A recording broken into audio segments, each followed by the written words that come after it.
NU Monolith na ulat sa Nakhon Ratchasima. Pero Solomon tinapatan ng import ng Thai team. Nanggigil pa kay Willen, Coach Shem muntikan pang ma-upset ang Thailand. No imports pero lumaban. Bago natin yan simulan, please support this channel by clicking like, share, subscribe, and click the notification bell para updated ka sa ating mga video.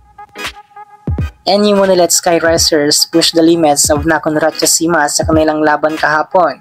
Hindi nga hinayaan ng NU na madaliin lamang ng Thai team ang laban nila at pinilit ang laban into a 5-set match sa score na 25-13, 25-21, 20-25, 22-25 at 15-5. Naging off nga sa laro ang NU Monolith sa mga unang sets nito. Kinakapapa nga nila ang mga laro ng Nakhon Ratchasima, Kim and BC. Halos kinarni nga nila ang NU at hirap makapuntos dito si main gunner Solomon. Naparami nga ang errors ng NU at dahilan kung bakit tumaas ang kalamangan ng Nakhon. Si Belen nga lang ang naging consistent sa unang set at kumamada ng puntos para sa koponan.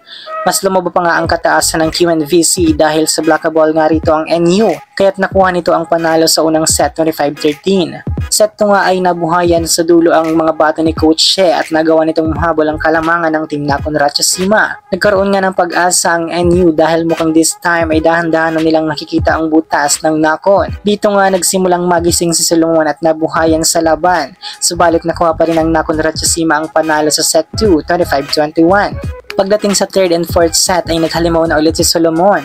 Kumamada nga ito ng mataas na puntos para sa NU. Binawi nga ni Solomon this set ang mga errors nito sa unang laban. Maganda nga ang mga sets sa kanya nila Mina kaya't nakuha ng NU Monolith ang laban. Pasok man ang mga imports ng Thailand ngunit nagulat na nga lang sila sa galawan ng NU. Tandin nga muli sina Solomon at Belen sa scoring department ng NU at sila nga ang kumuha ng ikatlo at ikaapat na set 20-25 at 22-25. Pagdating nga sa deciding set ay nawala sa wisyo ang NU. Hirap nga sila sa depensa pati na rin sa opensa. Hindi nga hinayaan ng Nakhon Ratchasima na makaikot pa si Solomon sa harap. Kaya't bantay sarado nga dito si Belen.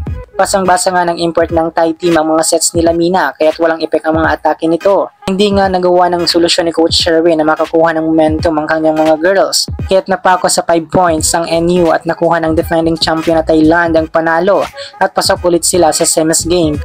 Napabilib ka ba sa ginawa ng NU sa Nakhon Ratchasima? Comment down below. Hanggang dito na lang muna, Cards Run. Do not forget to subscribe and click the notification bell para updated ka sa ating mga video.